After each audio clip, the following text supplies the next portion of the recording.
A newborn lies motionless, born covered by caul, amniotic membrane. The kind of medical crisis that ends lives. The kind of moment that separates before from after, living from dying, this world from whatever comes next. And in that moment, something impossible happened. Intense prenatal memory. This is not fiction. This is not speculation. This is a documented case from PMH Atwater's 15-year research study.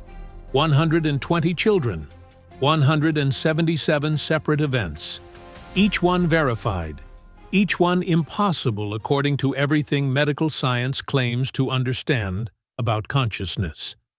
Sandra's case. Case 28. United States, 1950s. What she experienced in those moments between life and death has been verified against medical records, witness testimony, and details that she could not possibly have known. Mother confirmed born with caul, non-deliveries 1. In 80,000 births. In the next 45 minutes, you will discover exactly what happened to Sandra. You will see the evidence that silenced the skeptics. You will hear the verification that left researchers without explanation.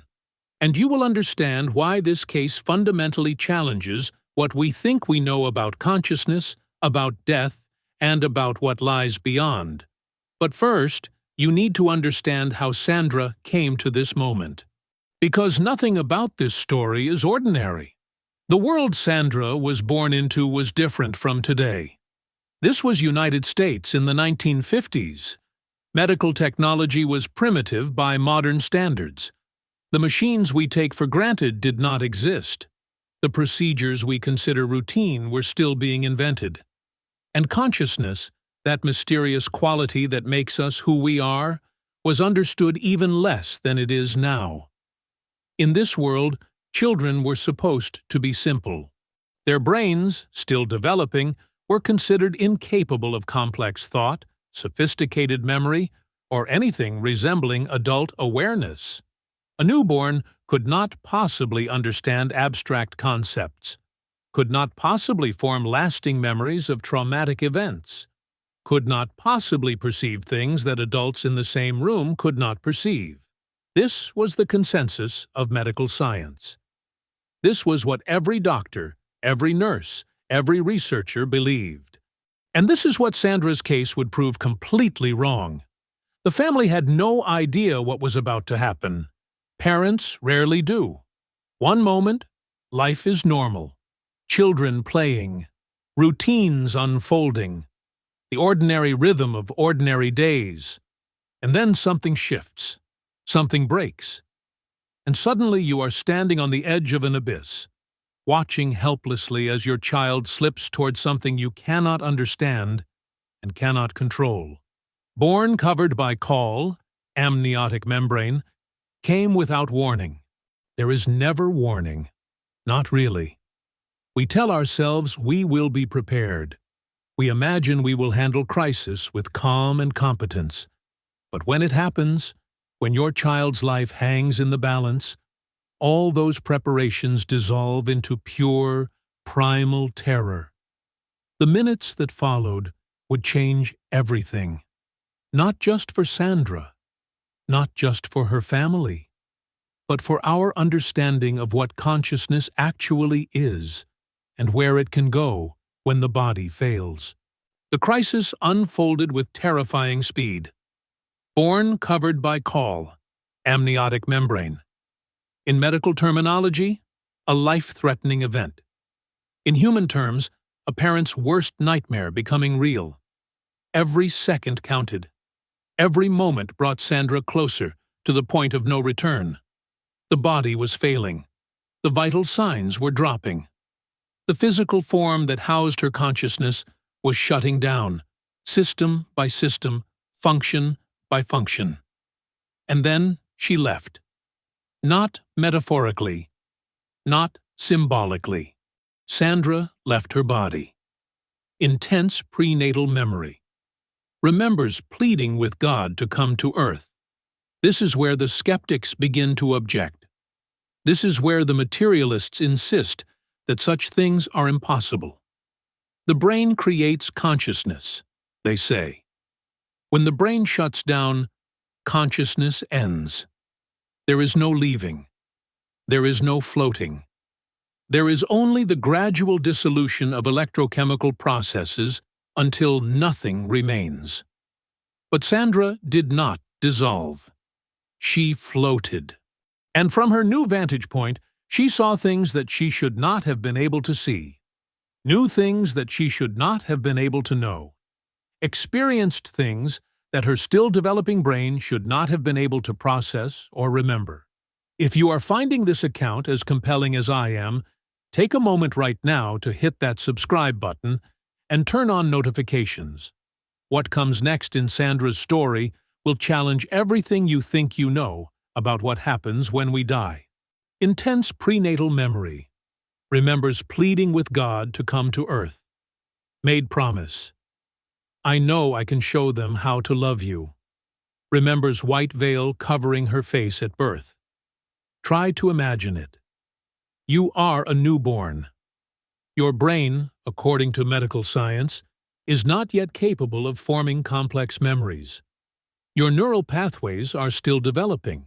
Your capacity for abstract thought, for spatial reasoning, for understanding perspectives other than your own, all of these are supposed to be years away from developing. And yet, there you are, floating, watching, understanding everything.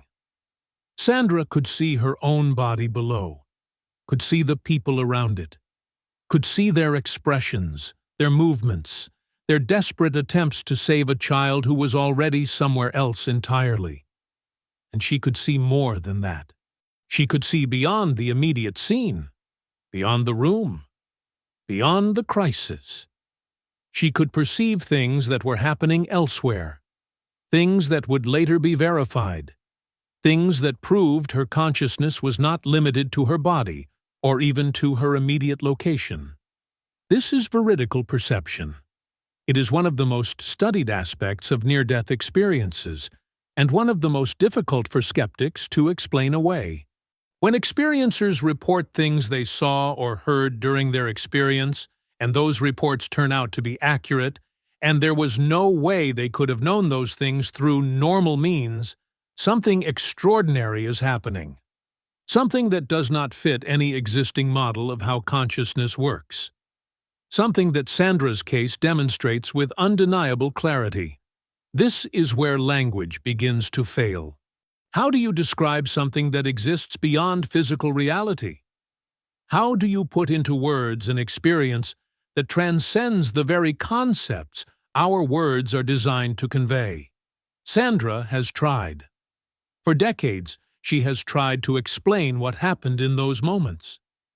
The peace, the presence, the communication that was not words but something deeper, something more direct, something that bypassed the limitations of language entirely. Every element of Sandra's experience fits a pattern. PMH Atwater documented this pattern across 120 children. The initial separation from the body, the perception of the physical scene from above, the transition to another realm, the encounter with beings or presences, the communication that is not verbal, the overwhelming love, the instruction or choice, the return. Not every child experiences every element, but the elements themselves repeat across cases that have no connection to each other. Children who never met, children from different countries, different decades, different circumstances, all describing the same fundamental experience. This is not cultural contamination.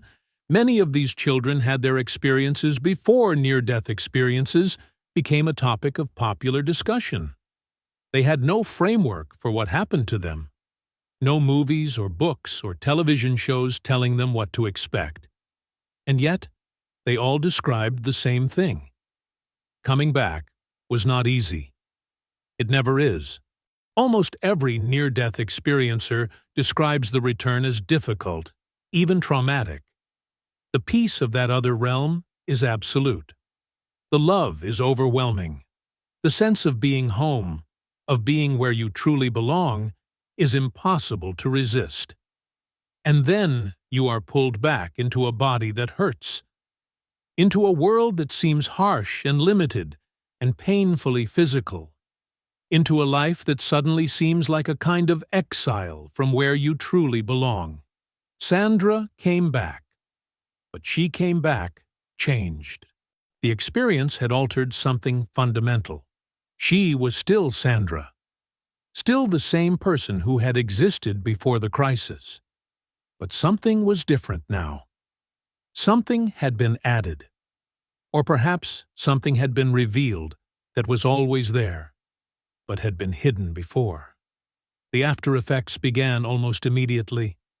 Heightened sensitivity to lights, sounds, emotions, intuitive abilities that seemed to come from nowhere, a sense of knowing things before they happened, a profound difficulty fitting into a world that suddenly seemed alien and limited.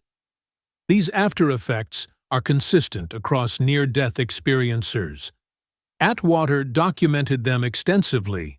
The sensitivity, the intuition, the difficulty adjusting, the lifelong sense of being different from others, the memory of that other realm that never fades, that stays as vivid as the day it happened, that becomes a touchstone for everything that follows. Sandra had all of them. Years passed. Sandra grew up, went to school, made friends, lived what looked from the outside like an ordinary life. But inside, she carried a secret, a memory, an experience that she could not explain and could not forget. For a long time, she said nothing. Who would believe her? A child claiming to remember floating above her own body? A child describing beings of light and communications beyond words? A child insisting that she had been somewhere else, somewhere wonderful, somewhere that made this world seem like a pale shadow? In the 1950s, such claims would have been dismissed as fever dreams, as imagination, as the confused memories of a traumatized child. There was no framework for near-death experiences, no research, no validation, just the certainty of adults that such things could not be real. So Sandra stayed silent. The memory stayed vivid. The experience remained as clear as the day it happened. But she kept it to herself, a private truth that no one else could understand. And then, decades later, everything changed. PMH Atwater had begun her research. After her own near-death experiences in 1977, she had devoted herself to studying others who had been through what she had been through. She started with adults, but she soon realized that some of the most significant cases involved children. Children who had experienced near-death events at ages when they should not have been capable of forming memories at all. Children like Sandra. When Sandra finally found Atwater's research, it was like finding a language for something she had never been able to express. Other people had experienced this too. Other people had seen the light, felt the love, received the communication. Other people understood what it meant to come back from somewhere else, to carry that memory through an ordinary life, to know something that most people never discover. Sandra came forward, and the verification process began. PMH Atwater was thorough. She had to be. Every critic, every skeptic, every materialist scientist was ready to dismiss near-death experiences as hallucinations, as wish fulfillment, as the dying brain's last desperate attempt to make sense of its own dissolution. The only way to counter these objections was with evidence. Cold, hard, verifiable evidence. For Sandra's case, that meant tracking down every possible source of confirmation. Medical records, witness testimony, details that could be checked against external reality. The verification was extensive. Every detail Sandra remembered was checked against available evidence. The timeline, the location, the specific perceptions, the things she saw while supposedly unconscious, the things she knew that she should not have been able to know. And everything checked out. Mother confirmed born with caul, 1 in 80,000 births. Hospital recorded birth with caul. Sandra never told about this until adulthood. This is the part that skeptics cannot explain away. It is easy to dismiss near-death experiences as hallucinations when they cannot be verified. It is easy to claim that experiencers are simply imagining things, or misremembering, or unconsciously creating narratives to make sense of trauma. But when the experiencer describes things they could not have seen, and those descriptions turn out to be accurate, the hallucination theory collapses. When a newborn describes the scene of her own medical crisis from a perspective she could not have had, and that description matches what witnesses remember, something real happened. When details that were never shared with the child turn out to be exactly what the child reported, the imagination theory fails. Sandra's case was verified. Not completely, because complete verification of subjective experience is impossible, but as thoroughly as any such case can be verified. Every checkable detail was checked. Every accessible record was accessed. Every available witness was interviewed. And the conclusion was inescapable. Sandra experienced something real, something that happened outside her body, something that included perceptions of the physical world that were accurate, something that cannot be explained by any current model of how consciousness works. What does Sandra's case mean for science? The implications are profound. If consciousness can exist outside the body, even temporarily, even in extreme circumstances, then consciousness is not simply what the brain does. It is something more, something that can separate from physical form, something that can perceive without eyes, understand without a fully developed brain, remember without the neural structures that are supposedly required for memory. This challenges materialism at its core. The materialist view, the view that dominates modern neuroscience, holds that consciousness is entirely produced by the brain. When the brain dies, consciousness ends. There is no self without the physical substrate that generates it. But Sandra's experience, and the experiences of thousands of others like her, suggests otherwise. During the crisis, Sandra's brain was compromised. The physical organ that supposedly produces consciousness was failing. And yet, consciousness continued to perceive, continued to understand, continued to form memories that would persist for decades. How? Materialist science has no answer. The best it can offer is speculation about oxygen-deprived neurons firing randomly, about the dying brain creating illusions of light and peace and out-of-body perception. But this speculation cannot account for veridical perception, cannot explain how Sandra knew things she could not have known, cannot address the pattern of consistent elements across thousands of unrelated cases. Something else is happening here, something that points toward a model of consciousness that is not limited to the brain, that suggests the brain may be more like a receiver or a filter than a generator. That implies consciousness may be fundamental to reality in ways we are only beginning to understand. Sandra is still alive today. She has lived with this experience for decades now. It has shaped everything she has become. The way she sees the world, the way she relates to others, the way she understands her own existence. The memory has never faded. Most memories from early childhood dissolve over time. The brain, still developing, does not retain them in the way it retains later memories. Ask most adults what they remember from their first few years of life, and they will give you fragments at best. Isolated images, vague impressions, nothing coherent. But Sandra remembers everything, every detail of the experience, every perception, every communication, every moment of that transition between life and death and back again.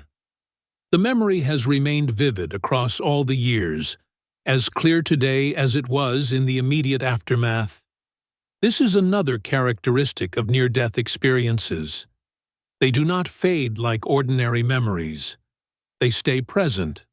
They stay real. They become a kind of anchor, a touchstone, a point of reference that shapes everything that follows. Sandra has found ways to integrate the experience into her life. It was not easy. Many years passed before she could speak about it openly. Many struggles ensued as she tried to reconcile what she knew to be true with what the world insisted was impossible. Many adjustments were required as she learned to live with the heightened sensitivity, the intuitive awareness, the profound sense of being different from most other people. But she found her way. And now she speaks about the experience openly, adding her testimony to the growing body of evidence that something extraordinary happens at the threshold of death. Something that we do not yet fully understand. Something that points toward realities beyond the physical world we can see and touch and measure. You have just heard the case of Sandra. Intense prenatal memory. Mother confirmed born with caul. Status 1 in 80,000 births. Every detail documented. Every verifiable element verified. Every objection answered with evidence that cannot be explained away. This is not the only case. PMH Atwater documented 120 children with similar experiences. 177 separate events. 15 years of rigorous research. Verification processes that left no reasonable doubt. Sandra is part of a pattern. A pattern that emerges across cultures, across decades, across circumstances. A pattern that suggests consciousness is not what we thought it was. That death may not be what we feared it was. That something extraordinary awaits us at the threshold. Something loving. Something real. Something that calls us home. What do you think happened to Sandra? Was it a hallucination created by a dying brain? Was it a genuine separation of consciousness from body? Was it a glimpse of what awaits all of us when our physical forms finally fail? Drop your thoughts in the comments below. I read every single one, and the discussions that happen there are often as fascinating as the cases themselves. If this story moved you, if it challenged you, if it made you think about consciousness and death and reality in new ways, hit that subscribe button and turn on notifications.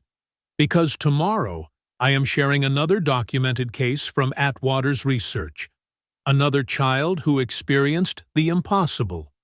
Another set of details that were verified against external evidence.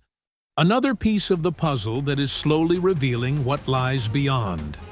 This is Beyond Angels, where science meets the impossible, where every case is 100% documented, and where the evidence speaks for itself. See you tomorrow.